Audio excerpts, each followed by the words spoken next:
In our headlines at this hour, the 19th Shangri-la Dialogue begins its agenda in Singapore on this Friday, with regional defense leaders coming together to address global security concerns. Meanwhile, for the first time in 2 years, South Korea's current account recorded a deficit in the month of April. And here in Seoul, for the first time in over 100 years, ordinary people have been allowed to set foot into a part of the Yongsan area that had previously been forbidden. Hello, you're watching the Daily Report. It's Friday afternoon, June 10th, here in South Korea. Asia's top security summit, the Shangri-La Dialogue, kicks off on this Friday in Singapore with senior defense officials from over 40 countries. The annual summit returns after being put on hold for 2 years amid the pandemic. Japanese Prime Minister Fumio Kishida is poised to deliver a keynote speech. Also on this Friday, South Korea's Defense Minister Lee Jong-sop is holding bilateral meetings with his counterparts from China, Canada, New Zealand and Singapore. On Saturday, he will take part in a trilateral meeting with the US and Japan. South Korea is calling for a united front against North Korea's nuclear weapons development. Remarks to this end were shared virtually by a senior diplomat to his regional counterparts. Our Kim Hyo-san has details. South Korea called for a stronger message for the complete denuclearization of North Korea at the ASEAN Regional Forum senior officials meeting from the 27 participating member states. Seoul's Deputy Foreign Minister Yeo Seung-bae on Thursday strongly condemned the latest missile launches by the North, describing them a clear violation of UN Security Council resolutions. He also laid out plans of the Yoon administration to help strengthen the North's economy and improve the quality of life for its people if the regime resumes dialogue. The forum is the only regional multilateral scheme which Pyongyang is part of. The day before, Yeo took part in the East Asia Summit senior officials meeting, during which he also urged participating countries to exert a firm and unified voice against North Korean provocations. The foreign ministers' meetings of the ARF and EAS are slated to be held in August. Kim Hyo-san, Arirang News.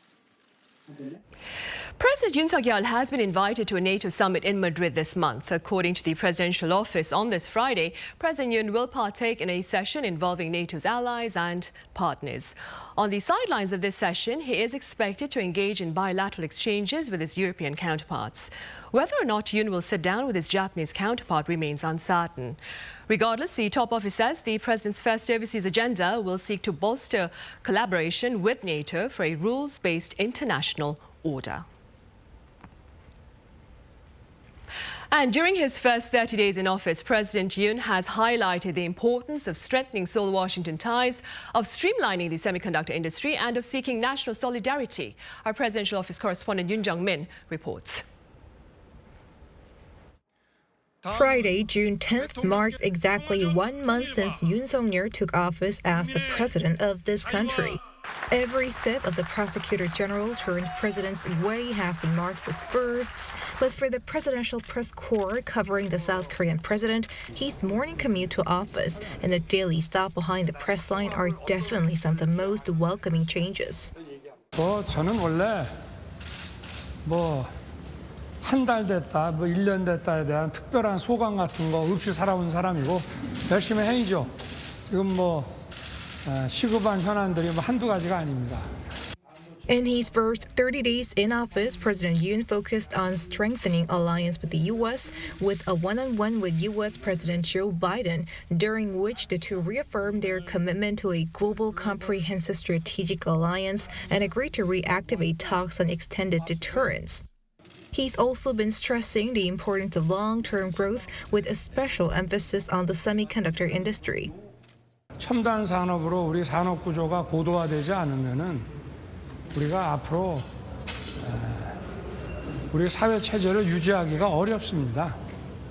그래서 반도체는 이 첨단 산업 구조 그 체계 내에서 가장 핵심적인 분야입니다.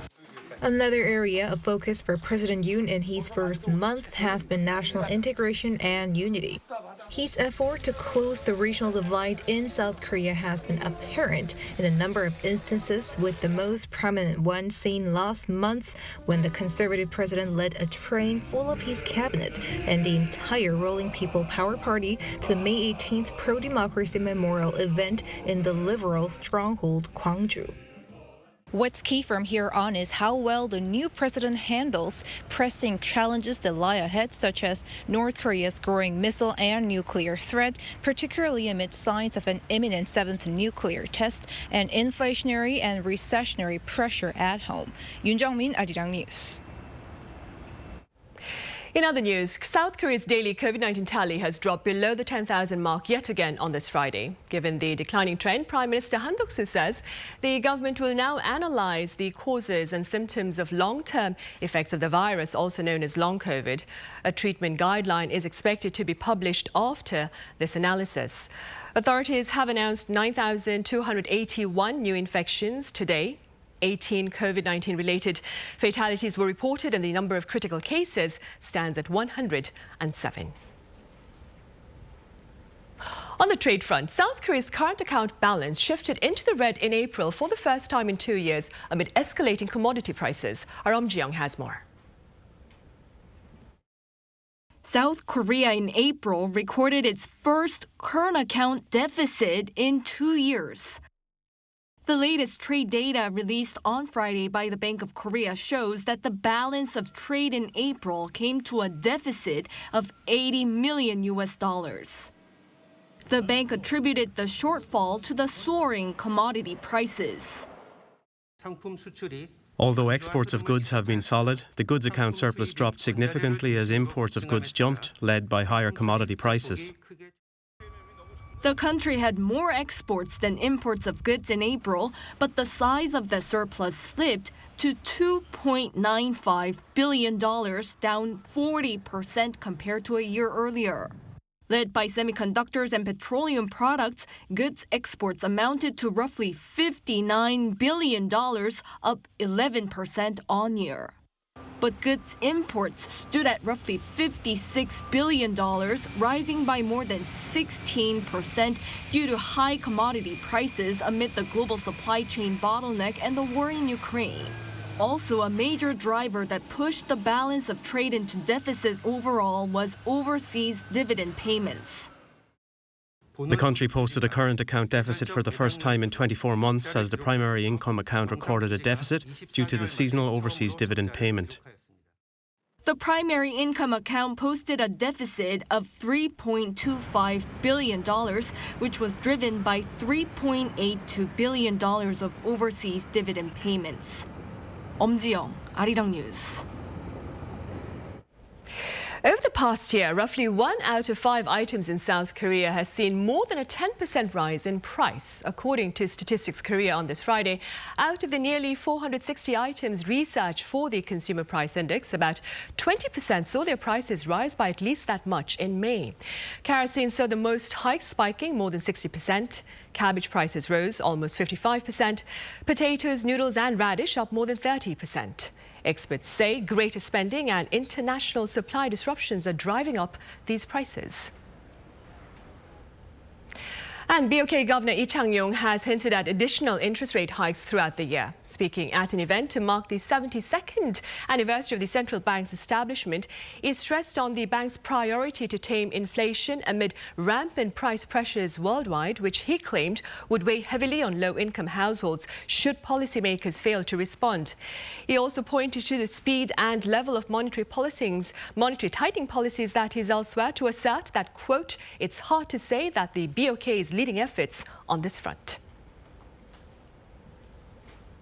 Europe, meanwhile, is looking ahead to a drop in wheat yield this year, largely owing to hostile weather conditions. Our Kim Yeon-sung has more on this grim outlook. Europe's wheat harvest is expected to tumble this year.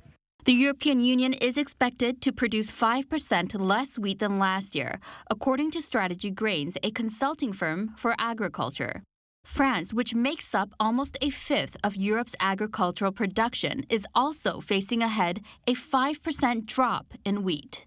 The disappointing harvest forecast is stoking worries as supplies from two of the world's biggest wheat and grain exporters, Ukraine and Russia, are affected by the war in Ukraine, and only a few countries are left to pick up the slack in global wheat supplies. Analysts had earlier forecast disappointing crop yields in other global bread baskets, including India, Australia, and China. The smaller than usual wheat harvest can be attributed to the dry weather. I think it's going to affect us both in terms of domestic production and global production because the weird weather is apparently hitting everywhere. The lack of rain seems to be a global problem, not just a Korean one. A pinch in wheat supplies could drive up food prices, not just for bread, but also for meat.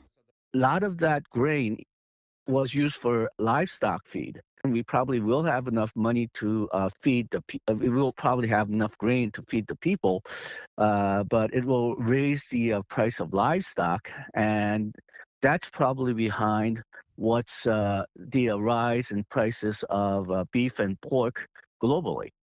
김현승, Arirang News. Despite the odds against them, Ukrainian forces are fiercely fighting off Russia's efforts to take over a strategic city that will decide the fate of the Donbas region. Ukrainian President Volodymyr Zelensky has acknowledged their resolute resistance. Our Song Yoo-jin has the latest. Ukraine is at the brink of losing control of Severodonetsk, the epicenter of fighting in the eastern Donbas region. That's according to the head of the Luhansk Regional Military Administration, who said on Wednesday that Russia now controls most of the city. President Zelensky called the situation dreadful. It's dreadful and difficult fighting. Perhaps it's one of the most difficult battles during this war. I'm thankful to each and everyone who is defending in this direction. To a great extent, the fate of our Donbas is being decided there now. But Moscow is not only eyeing Ukraine's east, but also the south. Satellite images reported by the New York Times on Wednesday showed that Russian forces have restored a canal supplying water from southern Ukraine to the Crimean Peninsula. Water hasn't flowed through since 2014 when Ukraine set up a dam using clay and sand to retaliate against President Vladimir Putin's annexation of the peninsula. Since then, residents in Crimea have suffered from water shortages. Also, in Zaporizhia, where two-thirds of the land has been occupied by Russian forces, a referendum will be held later this year. Citing an official from the Russian-installed administration of the region, TASS news agency reports that the vote will be on whether to join Russia. The war is having ripple effects across the globe too and could cause a global food crisis. I want to say clearly that we expect clear and concrete signals from Russia because blocking the exporting of grain means keeping hostage and giving a death sentence to millions. Meanwhile, the United States Treasury Department on Monday issued fresh restrictions on banning Americans from buying Russian stocks and bonds. They include both new and existing debt and equity securities issued in Russia. Before, buying such assets that change hands in secondary markets was allowed. Song Yoo-jin, Arirang News. Right, on that note, we end part one of the Daily Report. In part two, we explore a new water sport that is gaining quite a bit of attention here in the country. Stay with us.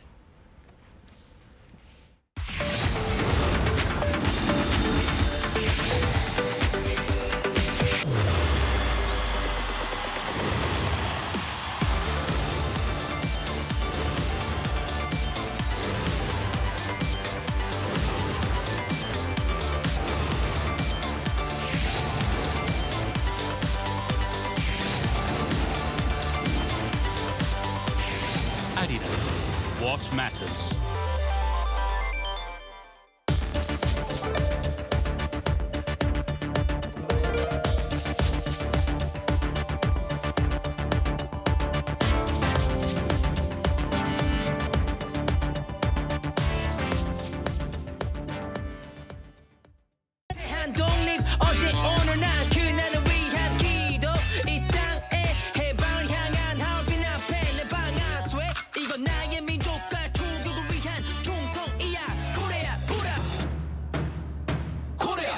만세 우리가 하나가 되는 순간 만세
Welcome back. In today's segment of Viewpoint, we take time to learn about the sport of motor surfing, which is gaining quite a bit of attention here in South Korea. For more on this, I have Park Won-hom, the Motor Surf Korea promoter. Mr. Park, it's a pleasure to have you here. Thank you for having me here.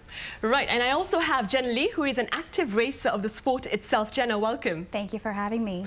Right, then, Mr. Park, we'll start with you. Perhaps we could start with a few words about the sport itself, including its brief history. Okay, when I talk about the motor surf, I can't miss the Martin Schula, who is the founder of the motor surf. He released the first motor surfboard in 2010, which name is Jet Surf. He is also a racing engine designer, like a Formula One or MotoGP. So he knows well about the motorsport and keep developing the motor surf with the Jet Surfboard. And since 2016, Jet Surfboard is mechanically reliable. After that, motor surf is getting popular and popular. Right, I see. And Mr. Park, how did motor surf make its way into South Korea? Okay, at the beginning, I participated in the Motor Surf World Cup in Czech Republic with one more Korean riders in 2017. We were the first Korean riders in the motor surf race. And when I watched the race first time, I was shocked because the level of the rider is so high. We just had fun riding in Korea, but the racing in Czech Republic is a pro race. So I decided to host the Motor Surf World Cup in Korea and made it. There was a Motor Surf World Cup, Korea World Cup in Busan, Songjeong, 2018. Korean riders could experience what I felt in Czech Republic. After then, I opened 2 or 3 national Korean Cups every year with my co-workers. As a result, Korea Federation is established last year. Right, well, congratulations with that. And now, Jenna, you represented South Korea late last month at the Motor Surf World Cup that Mr. Park spoke about over in the Czech Republic. Could you start by telling us a bit about your experience there? Oh, it was wonderful. So, well, first of all, it was my first time in the Czech Republic, and it's just exciting that I got to go there, you know, with this sport, and Mr. Park was there with me, and in one word, it was overwhelming. It was only my second international race, and so that's nerve-wracking in itself. But the thing is, the Czech Republic is also home to this sport. You know, that's where, you know, the boards are made. That's where this all started. So it was kind of like a trip down the history of this race that I'm partaking in. And Mr. Park, of course, you know, he gave us the full tour. We got to visit all these different practice arenas. So it was definitely, you know, an exciting trip. And of course, the race itself, not only was it a season opener, but, you know, it's home to so many of these racers, and I got to meet all of them there. So it's definitely exciting. I think we had a record of 110 competing racers from 19 different countries. And, you know, like I said, it's only my second race. That's even more variety and more racers than my first race. So, you know, it's only growing. Right, that is good to know. Now, Mr. Park, aside from the Motor Surf World Cup in Busan, I understand Korea's southern resort island of Jeju-do recently hosted a motor surf festival, while there was a motor surf race over in the Han River quite recently. That being said, what can you tell us about the differences of partaking in this particular sport at sea and in the river? Okay, the advantage of the racing at the ocean is that riders can enjoy the exotic nature and they have a freedom at the ocean. So there will be the Motor Surf World Cup race in Mexico, Cancun at the end of this month. So I guess the riders from all over the world will have a good time during the race. On the other hand, the condition of the weather can be the big problem. For example, if the waves are so high, then the riders are not possible to have a good competition. So the race in river, like last weekend race in Han River, is predictable and easy for the organizers.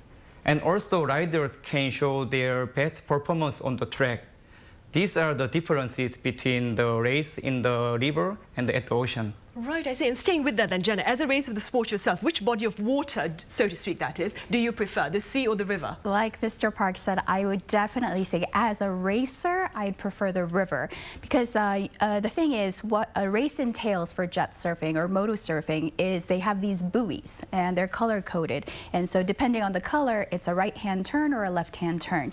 Now, in perfectly still water, now water's never that still, but even then, it's enough of a challenge trying to, maneuver the board, make your body move, react to any changes that may happen around the buoys.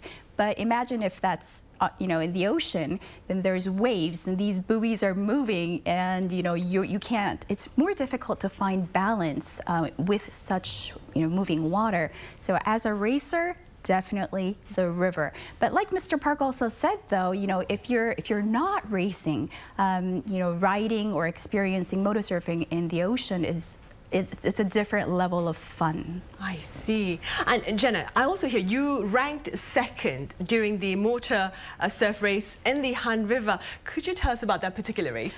So this race was a lot of fun because it was the first time that it was in a location that's more city center. Usually these races, because we look for better water conditions, they're usually further away from the city, at least an hour to 2 hour drive away. But I could invite more friends over, so it was a lot of fun. And we're seeing clips of you right now, right? Oh yes, we are. And the thing, they're silly me warming up, and it needs a lot of. We need to refuel between the heats. So it was really great that I had friends that could come cheer for me and families to also visit. Now, another thing that was really important about this particular race was that we also had support from the Ministry of Ocean and Fisheries. So what this also means is that it feels like this is becoming more of a recognized official sport, so to say, because before we got any kind of involvement from such officials, it felt like a professional hobby, if that makes any sense. But now that we're getting a little more governmental, recognition, I think the bigger goal or dream that I think all the motor surf racers may have is that we can become proud, national racers. All right, it's great seeing you on screen right now. Now, Jenna, do walk us through your first encounter with motor surfing and your current status as a racer. It happens so quick. While I can still remember the first time that I experienced the sport, it all started with my love for snowboarding. So I've snowboarded for a long time, but as you can imagine, snowboarding, it's a seasonal sport. And here in South Korea, the winter season is even shorter than elsewhere. And the snow conditions, not so exciting. And I would have to say, and I feel less guilty saying this now, but I would have to say it was kind of a silver lining of the pandemic, because with the pandemic, we were looking for different things to do during the summer. And, a lot of the times it was just looking at the ocean, looking at different bodies of water from afar. But, it was the outdoors was one place where we had less restrictions when it came to social distancing. So I started making my way out there. Actually, when I first encountered this sport, it was when I was living in Busan, where, of course, the beach is right outside. And I saw something move on the ocean very fast, and it was so cool. This was 2018 during the World Cup. No, I didn't even know about it then, because that's how less known this sport is.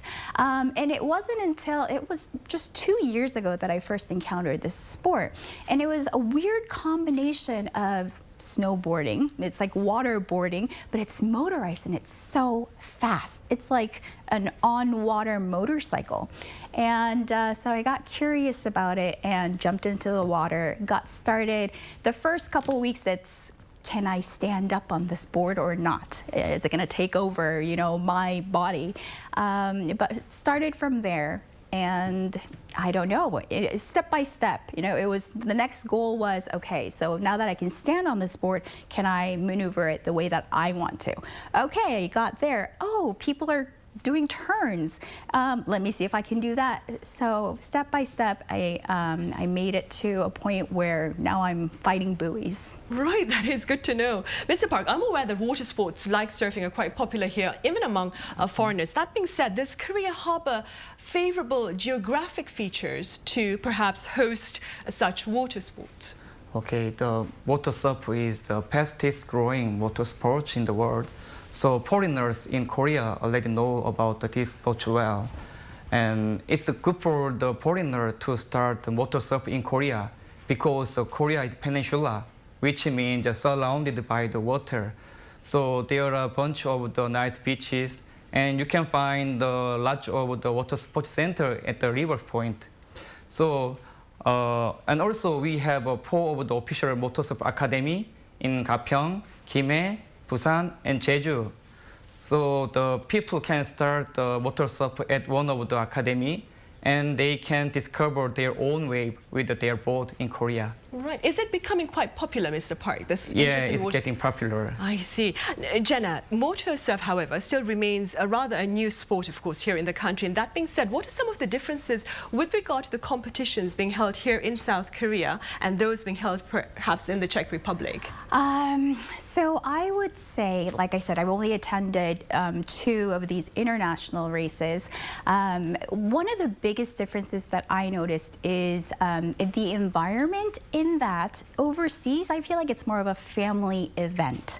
Now, I do want to say that, whether it be in Korea or overseas, the bottom line is because this is motorized, because it's fast, these boards, they go up to roughly 60 kilometers per hour on water.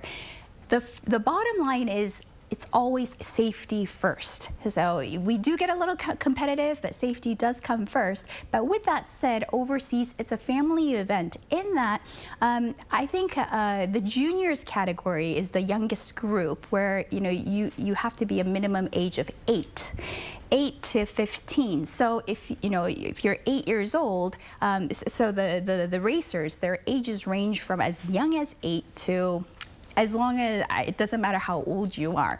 And because we have families that are competing, then we have families that come to cheer for the family, so it becomes a very big family event. We see fathers carrying boards for daughters, fathers cheering for sons, and then the sons cheering for the father, so it is really festive and competitive at the same time. Now, on the other hand, here in Korea, because it's lesser known, and it's more, I would say the average age for the competitors is higher.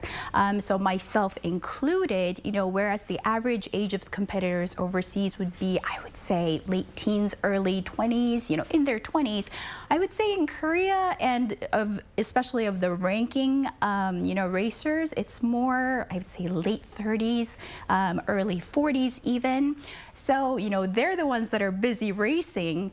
So it's not, we do race in family, families do come, but I think it's lesser of a family festivities. But that is also changing. Like I said, with the race having happened at the Han River, it's being open to more of the public. Right. So Jenna, I get it then. Age is not a factor there then.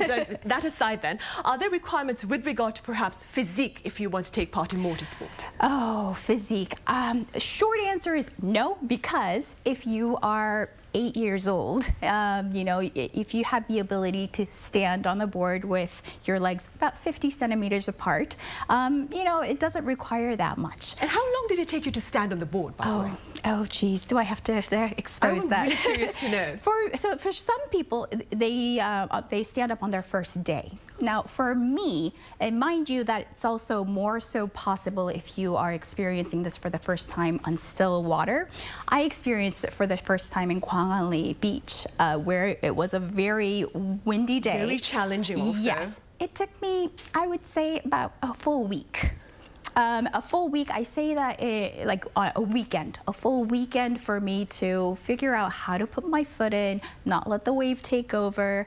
The thing is, if you stand for the first time, that's not the end. It's not exactly like, oh, I sit up for this first time, I'm never going to fall again. Not quite like that. the moment that you stand means from then on, you're going to be falling from standing and not from the leaning position, which is a lesser fall into the water. Right, of course, as you learn to take curves then. Yes. Right. Then, Mr. Park, what efforts do you perhaps propose to better promote water sports such as motor surf here in the country? Because as Jenna mentioned, it has yet to become a properly family event here in the country. Yeah. So it's been 5 years to introduce motor surf in Korea, but it's still quite a new sport here. So the attention from the people and the institutional support from the government are needed. So the motor surf riders established the Motor Surf Federation last year. The goal of the federations are hosting more races and supporting riders. With your participation, so riders can Sorry. Oh, no, that's fine. Take your time. So you have a federation that was established last year. Yeah. With your participation, we can have more branches in many cities, which means we can have opportunities to have more races and better support for the riders. So now you can search for the academy around you and go to the academy and be a member of the motor surf. And you said there were a total of 4 academies here in the country. Yeah, right now. It's an official academy, it's 4 in Korea. 4 official academy. But you have an age limit though. Let's not say you're a age limit. 10-year-old and it's you like it's about their physique, how tall he is, how much can they weigh. Yes. I see. For the moment then here in South Korea. Right. Jenna, ultimately, what do you hope to achieve through this particular sport? It's been 2 years since you partook in it. You've already gotten 2nd place here during the race at the Han River. And I understand over in the Czech Republic, you ranked 6th, was it? Yes. So that's amazing. So that was for qualifications. But now the thing is, so I've been really shy to call myself an athlete. I've enjoyed participating in sports my entire life. But, you know, people are like, oh, you're a racer. Yes, but I felt really shy to call myself an athlete until the point that I realized you asked about, you know, what my personal goals would be for this. But ultimately, now I can say that I am an athlete because this sport has in turn changed my life in terms of self-discipline. Because I said this is a professional hobby, you know, it doesn't quite, you know, it doesn't pay me yet. So that also means I need to balance between, you know, the work that I do and finding time to, you know, really practice and participate in these international sports. So when such a sport does kind of help me with the self-discipline. I think I can call myself an athlete, and I hope to be, you know, because self-discipline is something, it's a lifelong challenge. And for right now, motor surf does take a big part of that. But, you know, in the long run, I think it'd be really nice if we could have more female, young female racers out of South Korea that go to these international races, you know, that go to the Czech Republic, that go to Croatia or Cancun, all these different places where, you know, I know a lot of, you know, K-beauty products are, you know, popular, but it's like, hey, we have these, you know, K motor surfers. I think that would be wonderful. Yeah, I think so too. Mr. Park, what are some of your own future plans with regard to promoting this particular water sport here in the country? I can say there are 2 big ways to promote motor surf in Korea. One is for the public sports, and one is for the elite pro sport riders. When you think of the snowboard, snowboard is one of the category in the Winter Olympic. So pro riders work really hard to be a national team member. On the other hand, many people enjoy the snowboard as a winter sport. Motor surf is the same like that. It's easy and fun. So I'm focusing on the making more academies to let people experience the motor surf. Then there will be the many talented riders like Jenna. Yeah, among the people, right? Yeah, from the academy. Then federation can support the riders to have a good result in the World Cup race.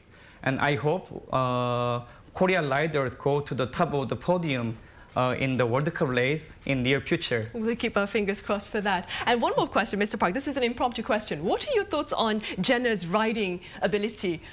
during this sport? Okay, she is very calm and she is very passionate. So when I saw her first time in the Busan, she was crazy about the motor surf. Yeah, she came to the Busan every weekend, and they make her now Strong this passion position. there, right? Yes, right. I see. All right, Mr. Park, thank you so much for being with us today. Thank and you. Jenna, thank you for sharing your experience with us. Thank you.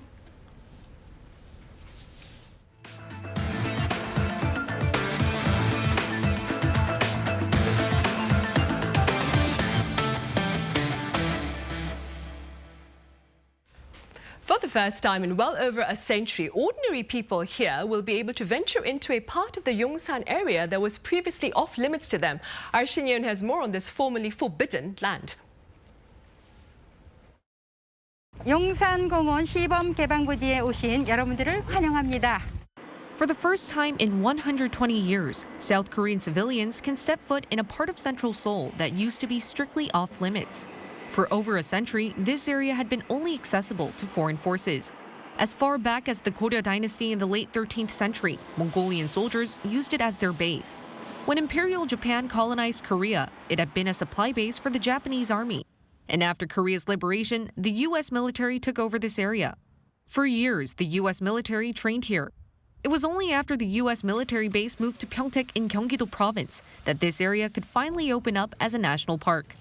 Visitors can look around the newly opened Yongsan Park on a tour starting from Shin-Yongsan Station. Their first destination will be the general quarters, where the U.S. generals used to stay. What's getting the most attention, though, is that people can see the southern side of the presidential office. Once visitors walk a few more meters, they can also see a sports field. The tour lasts for 2 hours and covers 1.1 kilometers. While many are excited to access the once forbidden area, environmental groups have expressed concerns. Nearly a dozen carcinogenic toxins have been detected in the soil and groundwater of the site, and there's still a need for a cleanup. But the Ministry of Land, Infrastructure and Transport have assured the public that they've taken care of this. There's no need to worry. We made sure that visitors don't directly touch or walk on the contaminated parts of the site. Yongsan Park will be accepting up to 2,500 visitors a day during the trail opening, which runs from this Friday to June 19th. Reservations will be open online. After gathering public opinion, Yongsan Park is scheduled to officially open in September. 신예은, Arirang News. And come next week, South Korea attempts the second launch of its homegrown Nuri space rocket. This time, Nuri will seek to place real satellites into orbit. Our Han Sung-woo has more on the mission ahead. South Korea's first fully homegrown space rocket, Nuri, will lift off for the second time next Wednesday. Its third and final stage has been attached, meaning the vehicle now awaits final adjustments over the weekend and a dry run operation on Monday. Dry run means that there will not be any fluids like the fuel or oxidizer or gases. Those fluids are not involved in the operation. The Korea Aerospace Research Institute has been focusing most of its efforts on upgrading the rocket's third stage, which failed to put a dummy satellite into orbit during its first run last year, by burning out earlier than expected, despite Nuri reaching its target altitude of 700 kilometers. Nuri will blast off from the NATO Space Center in Gohung, Jeollanam-do Province, likely sometime between 3 and 5 p.m. This time, with a close to 1.5-ton payload including several functioning satellites, one 180-kilogram performance verification satellite, and 4 mini-cube satellites. But in second launch, we will have all 6 satellites. So one is the PV set performance verification satellite, and 4 of CubeSats, and the other is the weight simulator, like the first launch. Authorities have reserved June 16th to the 23rd as the rocket's launch window in consideration of variables like bad weather. Should it succeed, South Korea will become the world's 7th country to launch a space rocket independently capable of placing a satellite weighing over a ton into orbit using domestic technology. The nations invested more than $1.5 billion into the Nuri project since 2010. 한성우, Arirang News.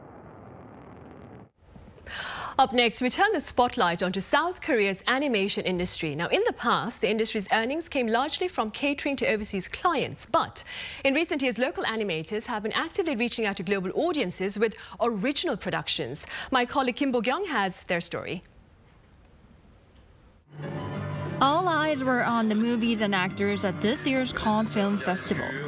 But one area that might have been overlooked is the animation sector. At Cannes, just 9 animated films were selected from more than 3,500 entries for the short film category. One of those 9 was Persona, a 6-minute animation by young Korean director Moon Soo-jin, the first time a Korean animation has been shown at the festival. And other Korean animations have also been in the spotlight recently. Last February, director Jung Yoo-mi's House of Existence was selected for the Berlinale Shorts competition at the Berlin International Film Festival. And at the annual short film contest Digicon 6 Asia 2021, Chun Seung-bae's animation Battery Daddy won the silver prize, while Animation Ghost won an award at the Tricky Woman Animation Festival. Such global recognition comes after years of effort. The Korea Creative Content Agency has long been supporting directors producing independent animations and has helped get them shown in front of global audiences.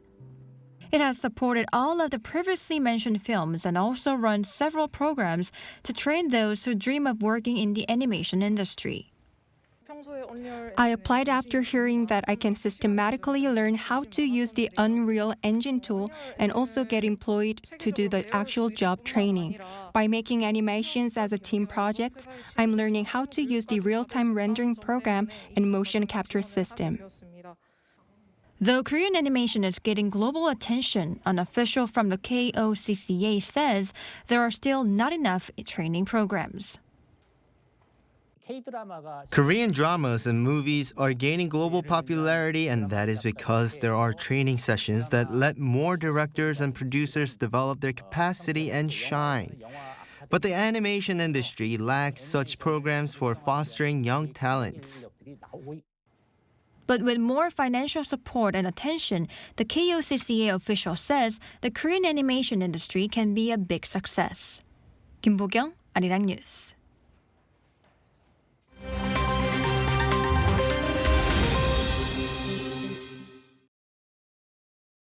Let's take a look at what's going on in the world now. 2 Britons and a Moroccan captured while fighting for Ukraine have been sentenced to death by a court in the self-proclaimed Donetsk People's Republic. The court issued the sentence on Thursday, finding the 3 men guilty of, quote, mercenary activities and claiming that they attempted to seize power and overthrow the republic's constitutional order. The 3 men were captured while fighting for Ukraine against Russia. The families of the 2 British men have insisted they are long-serving members of the Ukrainian military and not mercenaries, having lived in Ukraine since 2018. A spokesperson for UK Prime Minister Boris Johnson called the case a show trial, citing immunity guaranteed to combatants under the Geneva Convention. The International Atomic Energy Agency said on Thursday that Iran is removing 27 cameras used to monitor the country's nuclear sites. IAEA Director General Rafael Mariano Grossi remarked the action could deal a, quote, fatal blow to efforts to revive the 2015 Iran nuclear deal, saying Iran could divert centrifuges used for uranium enrichment to other unknown locations. He added that although roughly 40 cameras remain, further removal would hamper the watchdog's ability to observe Iran's nuclear activity. The move by Iran follows an IAEA vote on Wednesday to censure the country after it failed to explain traces of enriched uranium found at 3 undeclared sites. In a feat of sports diplomacy, Israeli football fans will be able to travel to Qatar for the World Cup in November, despite the 2 nations having no formal diplomatic relations. Israel made the announcement on Thursday after reaching a deal with FIFA, saying visitors will be able to freely travel and attend games during the tournament. Israelis can normally only enter Qatar on a non-Israeli passport. Under the terms of the deal, Israelis must first purchase a ticket to a game, then apply online for a fan ID card. So far, 15,000 Israelis have bought tickets for the World Cup, despite their team's failure to qualify for the tournament. A wildfire in southern Spain has forced around 2,000 residents to evacuate. The town of Benahavis in the Andalusia region was partially evacuated amid fears that homes could be engulfed by the fire. 1,000 firefighters as well as military personnel and support crew have been deployed to battle the wildfire, and 3 firefighters have been injured so far. Local authorities say the fire started on Wednesday afternoon on the slopes of a mountain in the Sierra Bermeja area. A total of 21.5 square kilometers of land has been burned, with strong winds fueling the fire. The PGA Tour has indefinitely suspended 17 golfers for competing in the Saudi-backed Live Golf event near London. The PGA Tour Commissioner announced the suspension on Thursday, adding that any players who participate in future such events will be subject to the same measure. Players who lose their membership will also be removed from the FedEx Cup points list. Among the golfers competing in the Live Golf Series are Dustin Johnson, Phil Mickelson and Sergio Garcia. The series is backed by an investment fund chaired by Saudi Crown Prince Mohammed bin Salman, named by a U.S. intelligence report as responsible for approving the 2018 murder of journalist Jamal Khashoggi. The Crown Prince has denied the allegations. Matthew Ashley, Arirang News.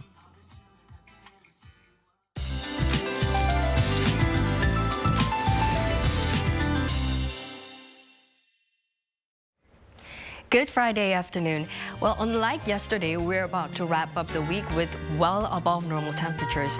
But we do have showers in the forecast starting from mountainous areas of Gangwon-do province, which will expand to some inland regions later today. We're expecting 5 to 40 millimeters of rain, so bring your umbrella if you're going out. And overall, it's hotter than yesterday, around 30 degrees in some inland regions, while eastern regions remain relatively cooler, around 25 degrees, due to an easterly wind. Well, as you can see, temperatures are really volatile these days, so always pack a light jacket for your commute. And we're expecting strong sunshine with high ozone levels, so please put on your sunscreen thoroughly and refrain from unnecessary travel during the peak time until around 5 p.m., especially as ozone can't be filtered out by a mask. While hot spells should continue for the weekend, hitting around 30 degrees with some scattered showers centered in inland regions. Have a great weekend, and let's take a look at the worldwide weather conditions.